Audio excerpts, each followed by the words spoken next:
There. Today we are talking about money. And I'm starting a little bit early because I have a few things I want to say before I get into the questions. But if you're watching this after, feel free to skip. But these points are important to me. So, I am doing this Q&A now. I've been thinking about it for a while because I do charge higher than most people, or I have charged higher than most people. And it's been a question, it's been a topic. And now I recently did an interview where they decided to put my old day rate front and center in order to advertise the interview, which is a great interview, by the way. But a lot of people, of course, just end up looking at the social media screen and not watching the whole thing. And so it made me wonder, back to why it's such a huge thing. I charged 10K a day. Now I focus on lifestyle relationships. That was filmed a little while ago. But when I was doing things commercially, it was 1,000 an hour and it was 10,000 a day. And what do I think about that? I think that it is astronomical. I think that it is totally unreachable for the average person. But I got to a point where I was so fully booked and I needed to think about how I was going to measure that. And I enjoy money because money affords me freedom, and I want freedom and independence and to eat and to look after my family. And so all of these things came to me as motivators. Do I think that it's fair? No. Do I think that the people who can pay me are in a position? I think that they're incredibly privileged, and I think that many people are not able to be in that position, and I think that's wrong. So those are my opinions. I think that everything that is structured right now around money, around wealth, is not as good as it should be, and that a lot of people are struggling, which is why people react so much to that particular number being front and center, that people react to wealth like they do, because they are put in positions where it's unfair, essentially. So with that in mind, that's why I'm doing that today, and I am going to answer all of your questions on money from here. So I'm just going to go chronologically. There's so many. I'll try to do it really fast. How do you make it? There have been points in my time in my life where I haven't made it and where I have. My main motivator is definitely creativity and being somewhat stimulated. And I've needed very, very little at many different points in my life. So maybe I'm not actually the person who can tell you so clear cut how to make it. But in general, I think to do something where you like it at the very least is helpful, because then you can more sustainably do it over time in a world where we still have to work. And that's, I guess, another thing where I'm going to insert something. If you don't know about universal basic income, not that I necessarily subscribe to it in and of itself, but there are other structures around and other concepts that are possible around money and economic systems that don't currently exist. So anyway, maybe that's a little bit much for new joiner people just joining me. But yes, how can I start to increase my price, since every time I feel more into it? So how I started to do it, well, I started by going just with what was around me, right? And so I was working in a space and they had defined things, and I just went with it. I also didn't want to rock the boat. I didn't even think about rocking the boat. And only when I left them did I start to think about what I could do independently to change to suit myself. But I did that for many, many years. And only when when a partner said to me, you're exhausted and you're fully booked all the time, why are you not raising your rate? Did I think, oh, okay, maybe I'll try this. I don't really want to. That sounds like way too much money. And so I just tried it with a few clients on a couple of days during a tour. And people complained, but people paid also. And it's just kind of has been proving itself since then. So I think incremental increases that you're comfortable with, but also understanding that a lot of the times we, especially people who are more working class or more lower middle class, I think that a lot of the times there's still a class system at play, and I think that there's still an internalized devaluing of our skills and of ourselves that's happening. So I think be aware of that as well. And then, let's see. How would you structure your retirement plan? On what points would you advise to focus on? I'm not a money person. I try to keep things very, very simple when it comes to my things. So it comes to retirement funds, and I do ETFs, and I have some real estate. It's very, very simple. Every now and then I might do a little angel investing, but I actually keep it as basic as possible because I don't hire people to look after it. I don't see the value of that. I feel like it's from what I've learned, it's more about how much trades cost, and as opposed to like thinking about paying somebody a percentage. Maybe I'm not at the wealth level where that might be something. But yeah, there are some basic resources out there, but keeping it simple to, yeah, the S&P 500 is what I do, as well as the retirement plan, maxing that out when you can. And yeah, only when you can really afford it, in my opinion, does real estate come into play. And living below your means, I think, also is something that I've always done in order to kind of accrue wealth, or to accrue stability in my life. I've had, it's this was not always what my life was, and I didn't have financial support after I was a teenager, essentially, and so I've had to make it on my own, and it's always been I've never felt like I struggled. Because I've always lived very simply if I had to, and I was okay with that mentally, because I guess I feel very content, and that's probably a base level that's very easy to feel that's conducive to not overspending. Okay, so what do you wish you learned earlier regarding money? This is interesting. That there are unfair systems at play, and that it's not just about me, that I can strive to achieve things, but that there are systems that are going to make that more difficult than for somebody in a more privileged position, perhaps. So not to take it so hard on myself, I didn't think about it too much, but when I would open up like my accounts, I would sometimes, not now, but I used to stress about what the future would look like. And I think understanding that I wasn't necessarily alone in that would have been helpful. And it also would have made me think about systems of change a little bit earlier. So supporting people who, redistribution of wealth, etc. What about the paradox of paid service, where the mistress actually serves her client? So there's a paradox here. Not for me.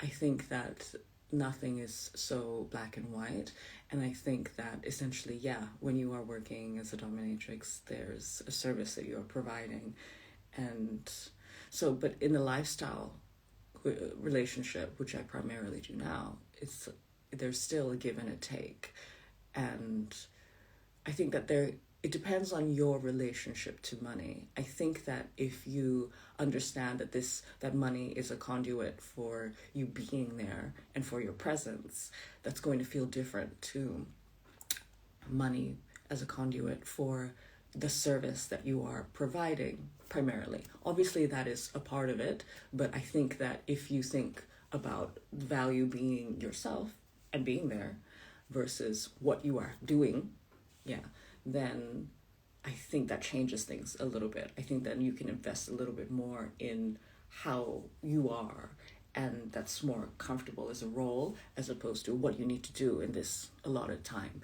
So maybe that's something to think about.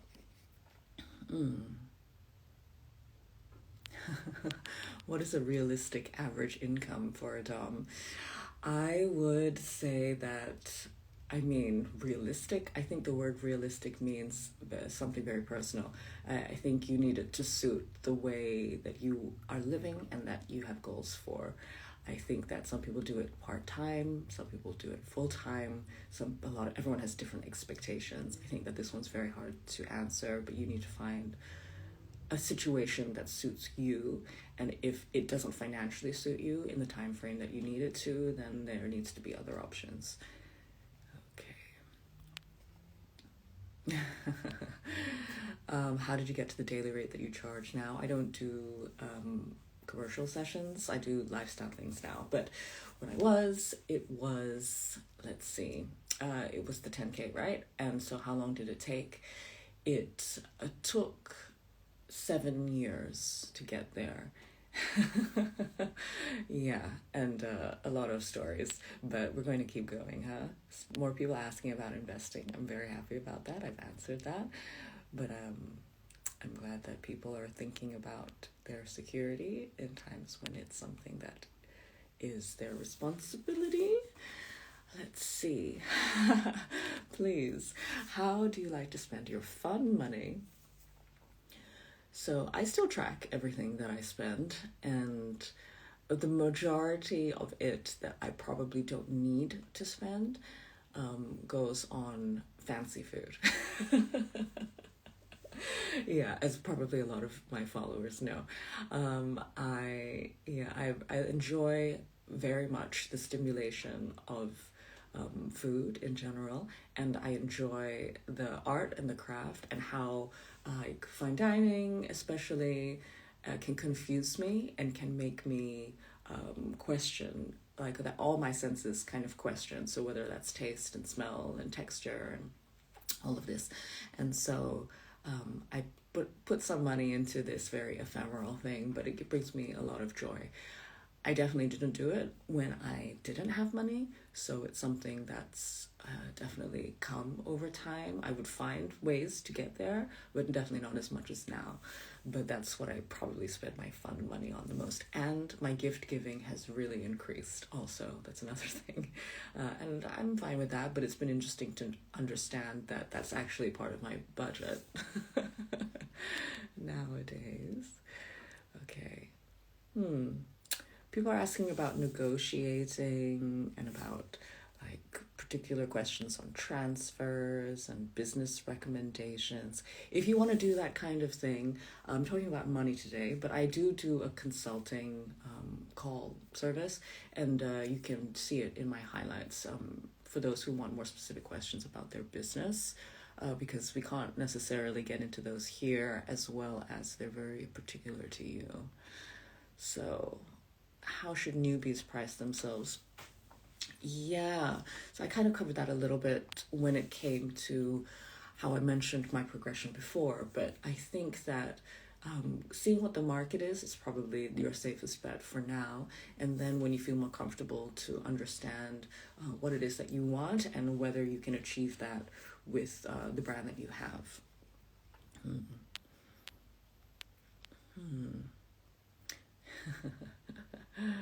All right. How has your relationship to money shifted since you've become a pro-dom? Since I was a pro-dom, I have more of it. Did it change? I don't think that it actually has shifted that much, which is probably why I've been able to be stable and save. Yeah, I think that it probably hasn't shifted very much. If it's my answer, and why that would be because I've always been very aware of it and of how it could affect me. And I've been through little periods of time when I had much more than I imagined, and I reacted by overspending, but only for a little amount of time, because I'm tracking, right? And so I can be aware of what is happening to me psychologically using physical measures. And so I've always been careful, and I continue to be. Okay.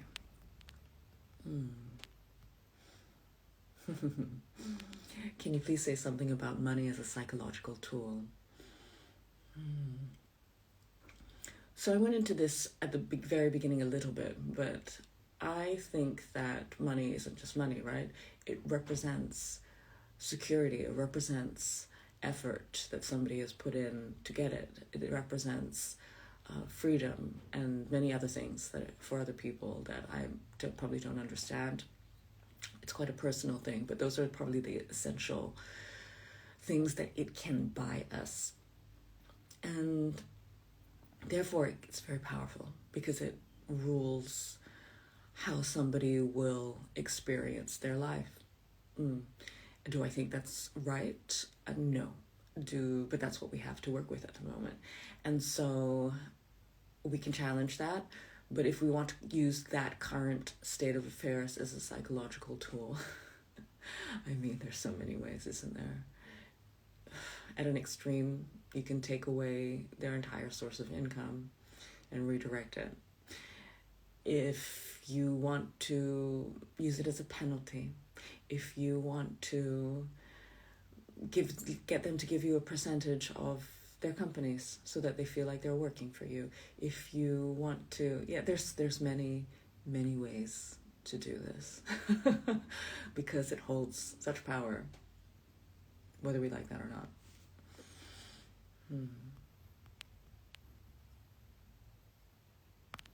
Let's see. This is a statement by somebody. BDSM is only for the rich submissive, not the poor one. What is rich and what is poor? People who have a surplus, people who are finding it hard to meet their daily needs. Yeah, I think that when you're going to go see a professional, then it's definitely in the realm of a luxurious indulgence. It's a service that is quite a specialized skill, and so it's not going to be something that everybody can afford to have the budget for.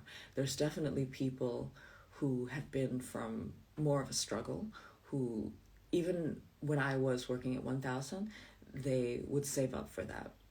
They would save up for a year for that. So there are ways.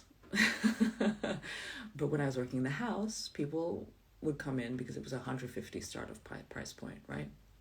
And so it's still not just something that you would randomly spend if you are struggling, but it's something that's more attainable in terms of a savings goal.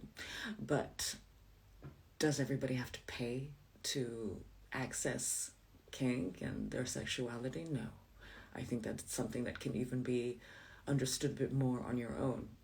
And your time is your own. So what do you want to do with that? Okay.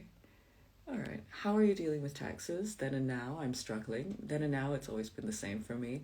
I have an accountant because there's always lots of transactions. It's not a classic employment scenario. So I have always had an accountant because I'm independent. I'm a sole trader. And it's just easier for me that way. There are accountants all across the board in terms of how much they're choosing, how complex your case is, how many assets you have. And I would say that if you have a local sex worker org, if you're working in that industry, then go to them and ask them for recommendations on accountants that will be understanding of your position. Because they do end up having a list, usually. Okay. Yeah, a lot of these are quite personal questions, so do get to my consulting calls if that's what you want. And do I have marketing tips on the being a 10K dom? Yeah, that probably belongs there. So how do I put a price point on skills that I'm learning? Needles, pegging, etc. I personally found it easier not to price by content, but by my time. But maybe you want to have two different price options if you're lost for the moment. Okay, I'm back. So for the lighter versus the harder, or the more difficult, the more labor intensive or gear intensive. But in my house, it was price per content. There were people there to help me figure it out. I just wanted to cut down on that time. And I would say, how much time is it costing you? How much resource is it taking? How much are the actual needles, etc.? So how much effort do you feel that you're putting in? And then put that on a scale. But again, I like to keep it easy for me.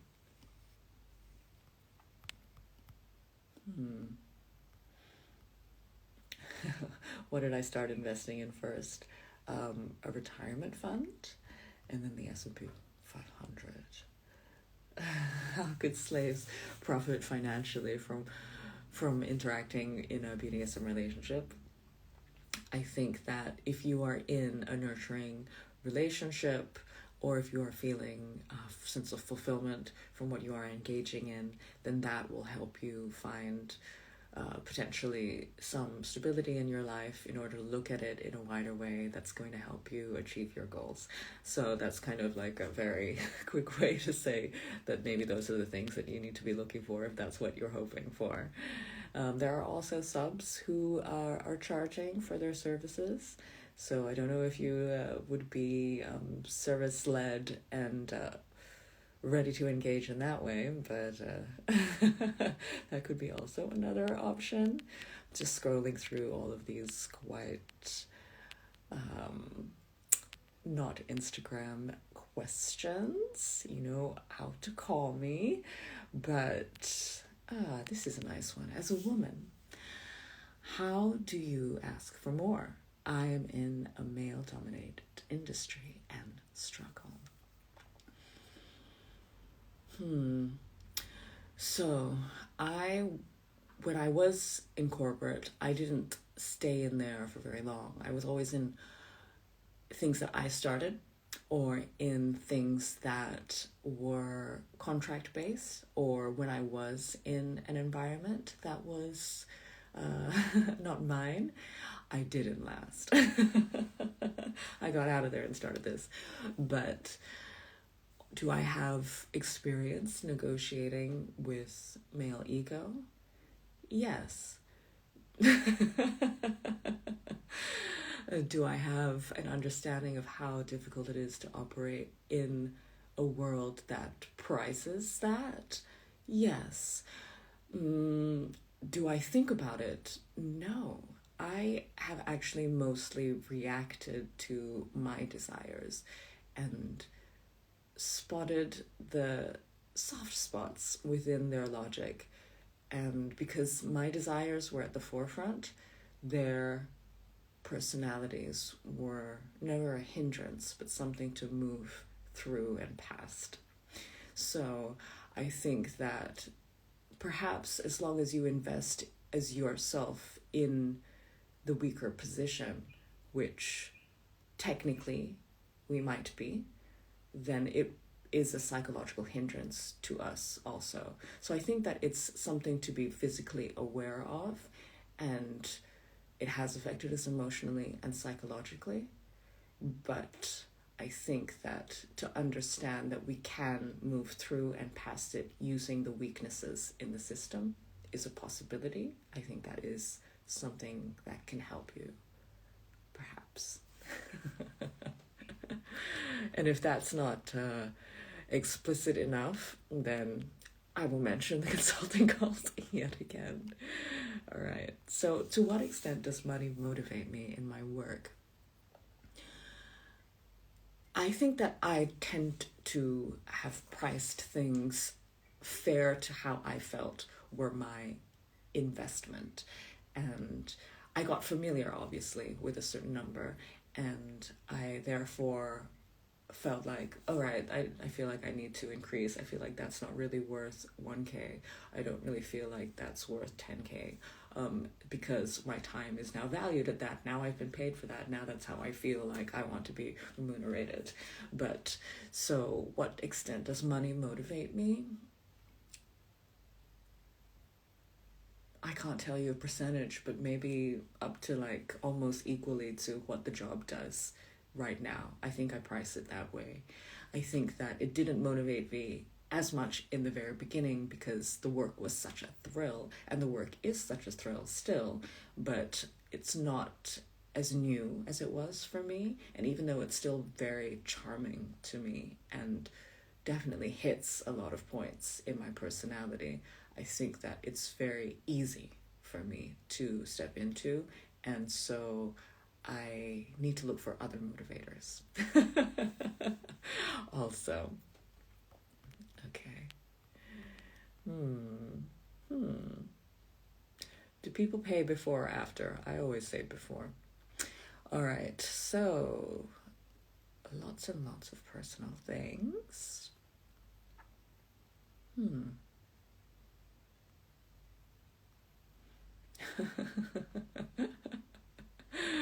Okay, if I am accepted as a personal slave, what is my tribute to be 10% of my income?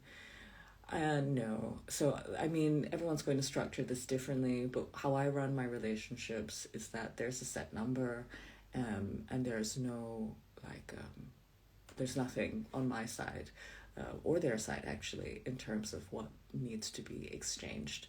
It's like, it's a gift, it's a tribute of a worth that I believe that I would like. But other people run it differently. And it's definitely still a number that most people will never be able to achieve, my number. But so it's not, the percentage is not necessarily conducive. So unless it's ridiculous numbers that we're talking about, that is your income. Right. But other people run it differently. Sometimes that is sufficient. And that's totally great if that's how they feel. Can you recommend some resources for learning about how to practically make money? So to make money.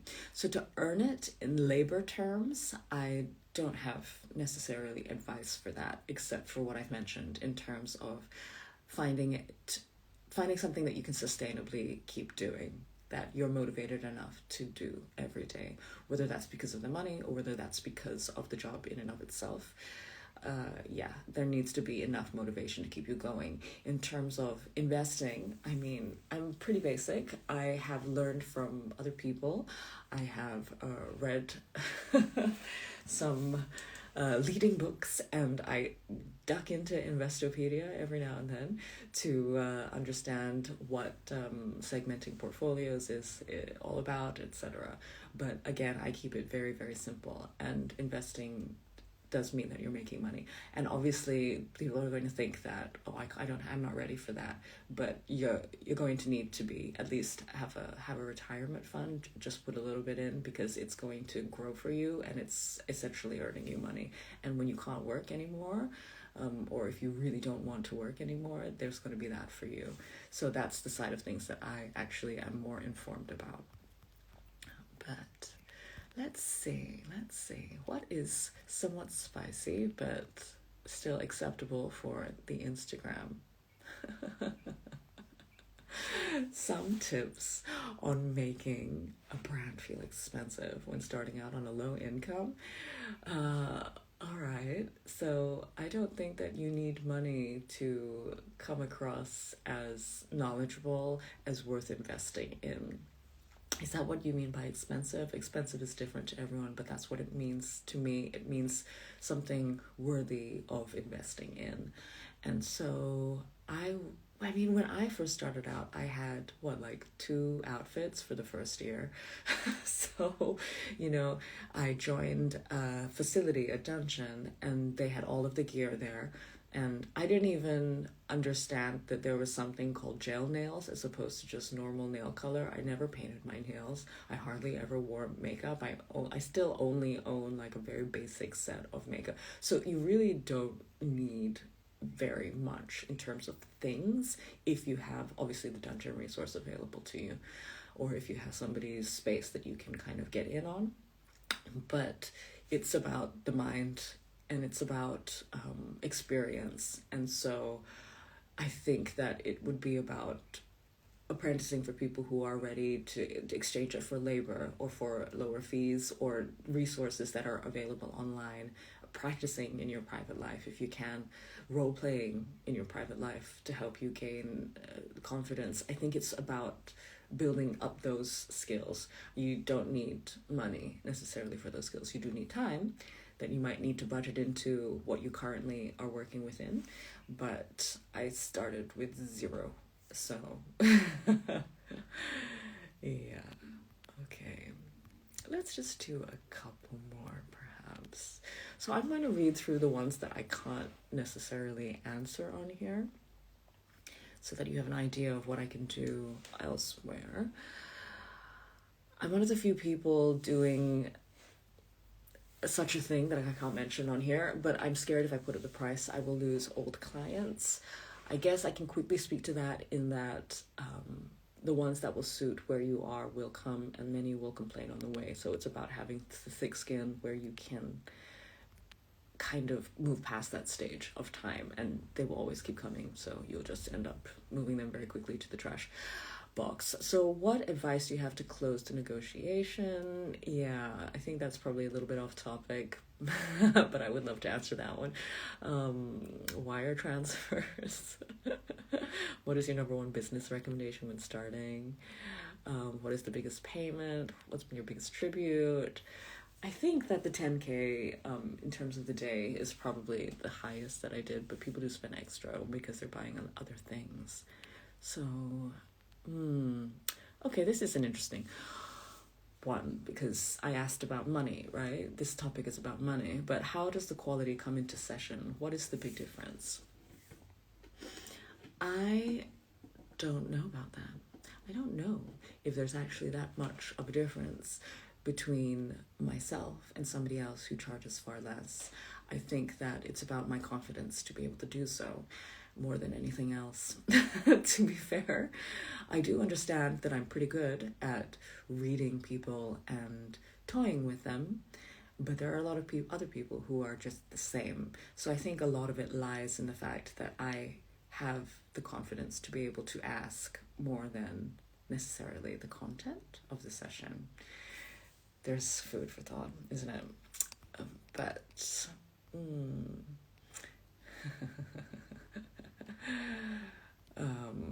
safest ways of accepting payments, I think that's also for another place. But there's more people asking about what I like to do with my fun money. Okay. Have you ever had a period where you've genuinely struggled with expenses? And then there's a part 2 to this question that is now lost on me. But essentially, so have I ever struggled for expenses? I think this goes back to the fact that I have the headspace where I don't necessarily feel struggle. I've definitely had to, like pre-doming, when I was much, much younger and I was on my own, I worked 3 jobs and I lived in a place that I still show people when I'm back in Sydney because it was pretty rough. And I think I always have lived relative to my means. I didn't have a credit card. I think that there's some, especially for Americans, there's something about building a credit score and knowing how to use a credit card, but I didn't have that learning when I was at that point in my life. And so I didn't have a credit card. I just earned what I had and spent under it. And that meant that I had to live fairly terribly and eat very poorly. But I did what I had to do, and I was quite satisfied that I had my independence. And so I think that because of my state of mind and because of my cautiousness, I've never felt like I was struggling, even though if I look back, I had to work damn hard. Was there a part 2 to that I can see easily? No, but anyway, it is what it is in all of your questions. Okay. So, what does a client get for a 10K day? Is it 8 hours? So I've mentioned already that now I'm focusing on just lifestyle, and I'm actually doing, I'll give you a little insight. I'm actually doing this also because I have a lot of other things that are happening for me. I have some TV stuff that's happening for me at the moment, and I just don't have time to do that side of my life professionally anymore. I think that it's probably more interesting for myself and for our industry that I take this opportunity. And so I'm leaving professional sessions behind and I'm just focusing on the personal ones that I've cultivated.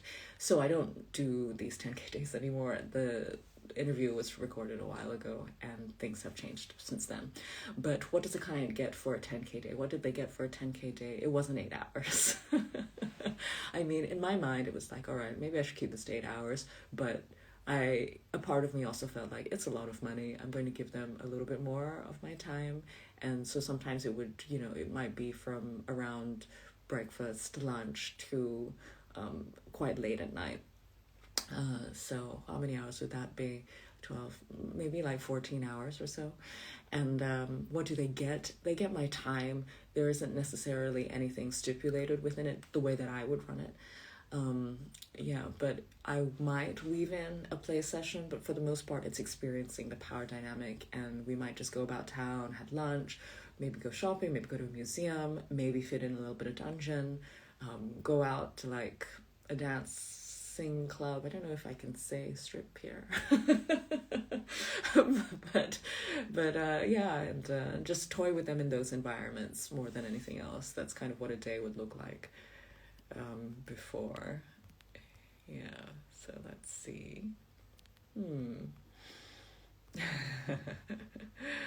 Yeah, there's some interesting questions around when I met clients.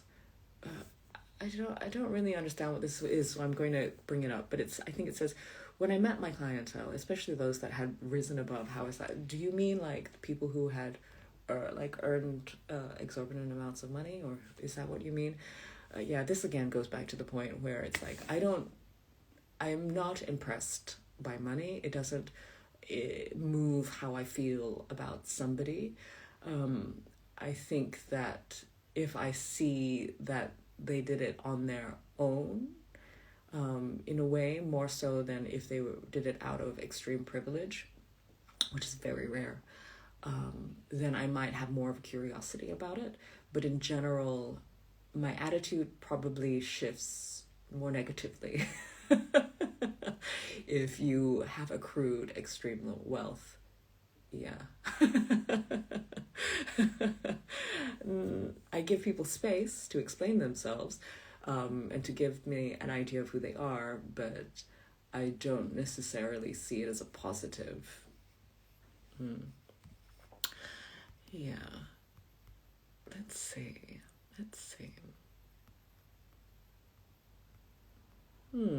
With all your earnings, do you invest?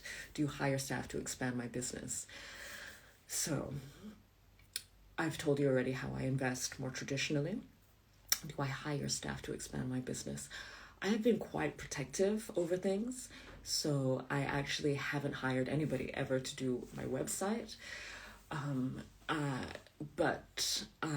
Or social media for that matter, but I've just hired somebody to help me post things on social media.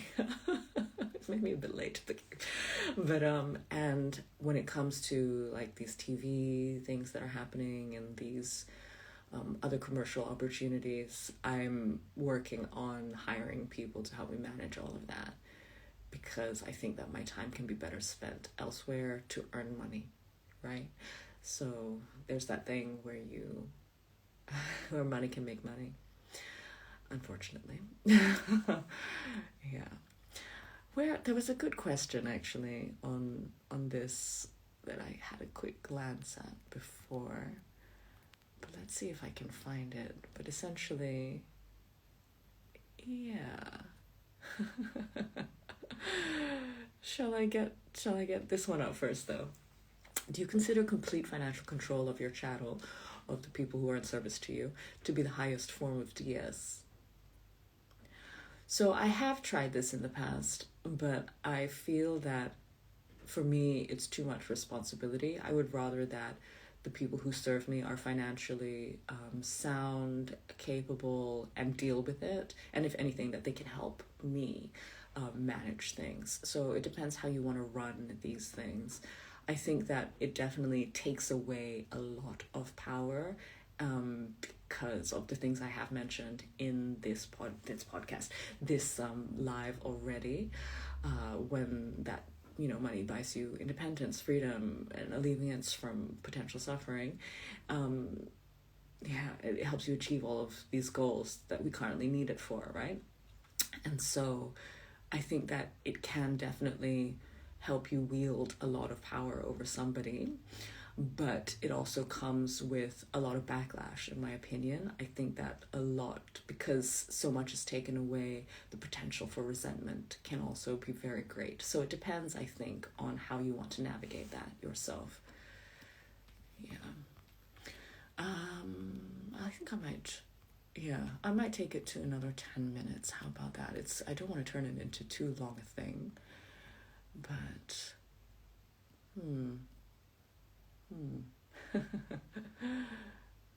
okay. Oh.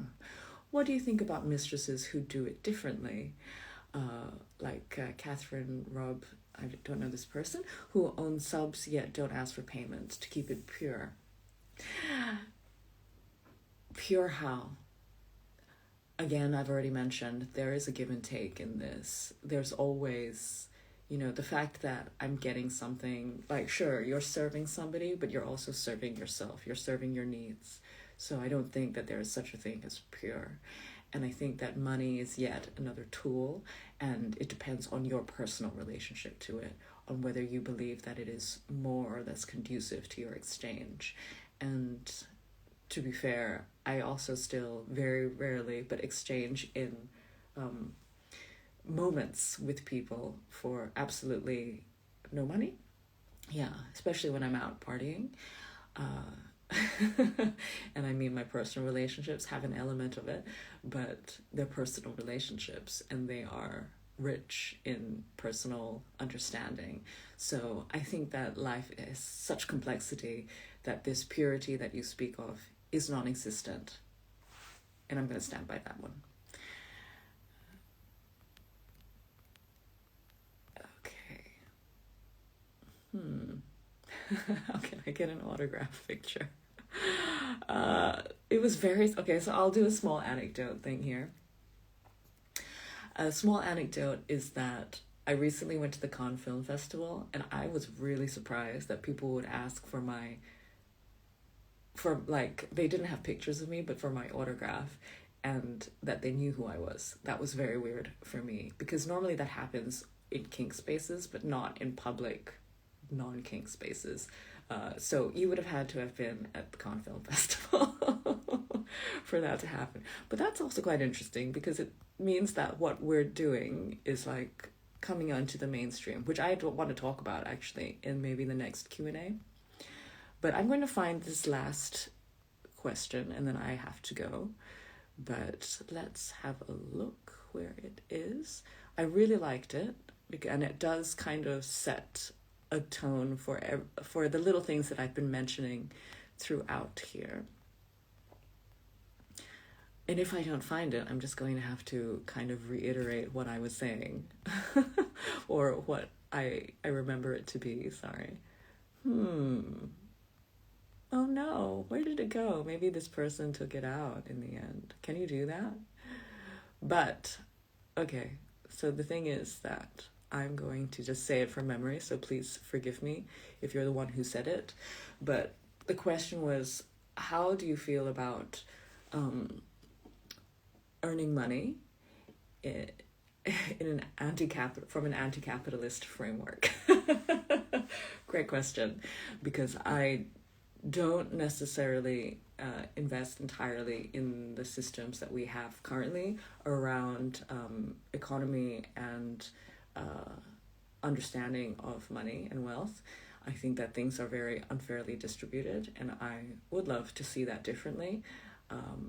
I don't necessarily believe in accrual of wealth or intergenerational accrual of wealth in a healthy system, in a system that supports many as opposed to the few. So how do I feel about the earning of my money with this headspace that I have, which I think is what this person was speaking about also?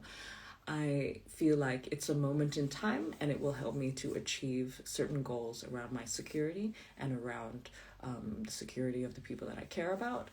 But there is a point where I give back also, and it's necessary to redistribute this wealth. And so I keep that in mind, and I don't think that I am qualified to make changes to our system on that kind of a level. I do it in my little ways, but I definitely support people who do. So there we go. I did 40 minutes, a little bit more, on how I feel about money, on a few points about how I deal with it. And if you want more specific things that can be applied to you, please feel free to book a call with me. There's something on my highlights, and it's also on my website. And I think that my next theme is going to be about the mainstreaming of sex work, the mainstreaming of the dominatrix, because that's kind of what is happening around me right now. And there's a lot of opinions in my community about it. And there's words like gatekeeping that I will explore. And I'm very excited for that one. So stock up your questions. Thank you very much for being with me.